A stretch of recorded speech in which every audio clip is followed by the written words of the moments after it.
curious, what got you into evolutionary biology as a field? Thank you for having me, Lynn. So I have actually started already with evolutionary biology in my PhD because I've worked on comparative genomics. So I was interested in developmental genes and how they evolve in vertebrates.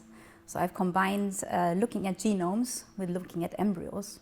So I was from the get-go sort of into embryology and thought it was very a fascinating field.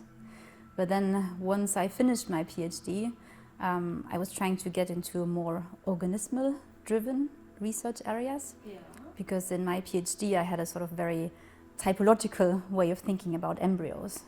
So I was looking at Hox genes and how they build up the body axis. So I was kind of missing sort of the variation and the study of variation. So then I moved on, was hanging out a little bit more with ecologists, and they sort of opened my eyes to variation that's all around us. So for example, I realized that there's variation around the stage of egg laying, which I always consider to be very constant because in zebrafish it is like very, very standardized. So I sort of made the common model organism. Exactly, that's what I used in my PhD. So I sort of transitioned from model organism into the world of wild animals, where there's just so much variation that we can study. And then I also read the book by Ron Amundsen on the changing role of the embryo in evolutionary thought, and that was very inspiring for me. So then I tried really to understand how the generative processes of development can impact evolutionary trajectories.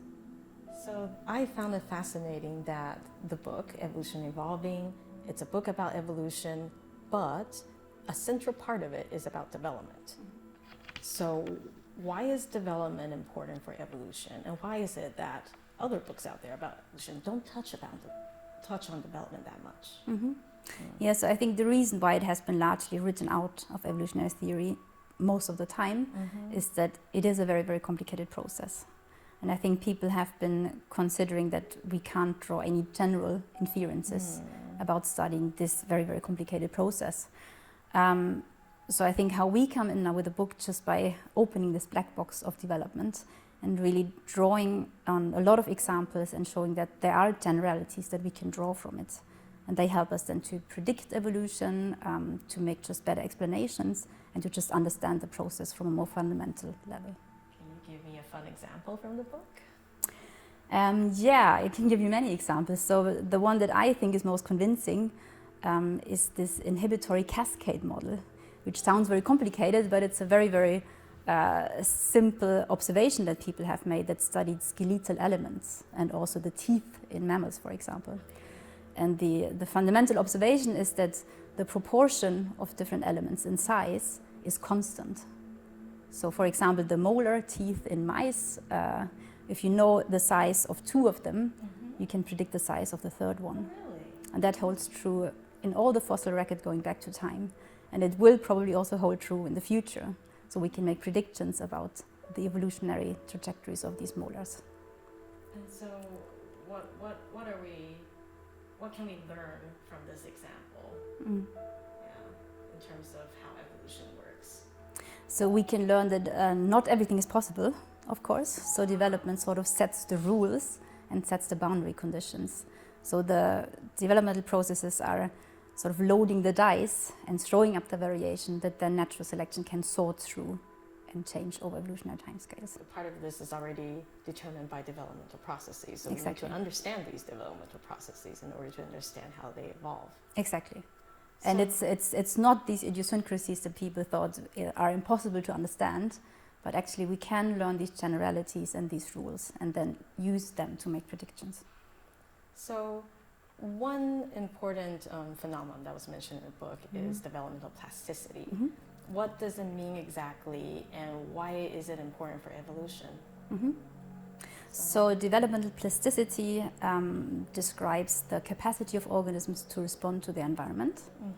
So it's a very, very fundamental and very, very pervasive feature of life, basically, because no organism exists in a vacuum. There's always an environment that's there and that's shaping the phenotype.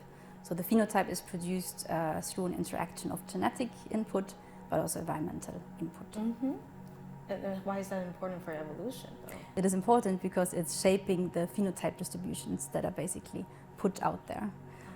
So organisms are developing in a certain environment, and this will change and influence the kind of phenotypes they are producing.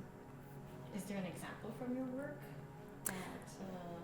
Yeah, so there's one example that we describe in the book as well, which is on the Mexican cavefish. And that's a very convincing example, I think, because evolution has taken the lead many times in different lineages of these cavefish. And often in evolutionary biology, having multiple instances of the same process sort of gives you the power to really understand the underlying generalities. So in the Mexican cavefish, what has happened is that they're usually river and surface fish, but every now and then they get drawn into these caves, and in caves there's of course a very, very different environment. And in the lifetime of fish, when they are moved into these different environments, their phenotypes are being adjusted and arranged, and there are many, many different features of their phenotypes that are changed at the same time. So as you can imagine, caves are dark, so the vision is changing. There's also different conductivity in the water, so the lateral line organ is adjusting to that. There's a shortage of food, so they tend to be better in controlling their starvation conditions. So there's a whole suite of traits that's changing immediately when the organism is exposed to this new environment. So they have the plasticity Exactly. already exactly. to adapt to this environment Exactly. in their lifetime. And that has been shown in very nice experiments, actually. Incredible. Yeah. And then what happens? Yeah, and then so if it's not just a single fish that gets flushed into the cave, but if it's a population of fish that gets flushed in those caves, then they will generation after generation experience the same environment. And then so these initial adjustments of the phenotype, they will then be stabilized and fine-tuned by natural selection. That's then selecting on the genetic material that's also underlying this phenotypic plasticity. And so what populations evolve. Exactly. So they then evolve over generations to these novel conditions. And what research has been shown is that the adaptation that happens after many generations is very similar to the initial plastic response that these surface fish have been exposed to. So the plasticity happened first, and that led the evolutionary response. That's right. Wow. But the interesting thing is that the plastic responses are not exactly the same as the evolutionary responses, but they are very similar, and they are occurring in the very same traits, but not all traits are directly going into the same direction as the evolutionary response. Oh. So how people interpret this is that evolutionary responses use these increased variation that plasticity is first producing.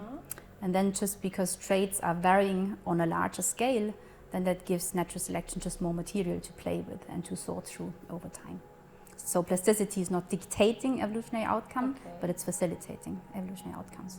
And so what is the standard explanation of this, or how standard evolutionary explanation? How would they try to explain how the cave fish came to be? You mean if you would not have a developmental perspective on it? Well, I guess they would simply look at the genetic underlying basis of those traits and simply look at which traits got selected by which underlying loci. So I guess they wouldn't take this initial developmental response very seriously. So this book is very accessible. It has lots of wonderful examples, lots of wonderful illustrations. And I was wondering, who do you think should be reading this book? What's the intended audience? Yeah. So you're right, we try to enrich it with a lot of very accessible, fun examples.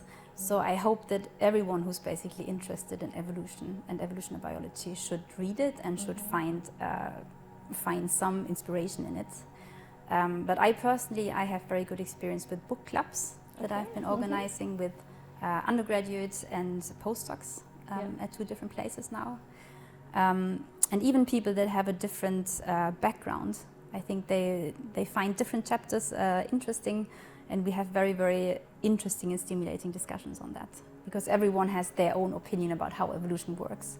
And I think the book is really trying to facilitate these kinds of discussions, to bring about different opinions. Well, that's a great way to read this book in a book club setting. Yeah, and because I think the book sort of fills a niche in that it is really trying to cover entire evolutionary biology with a development focus, but we're really trying to cover everything. And in that, I think it's a quite unique book.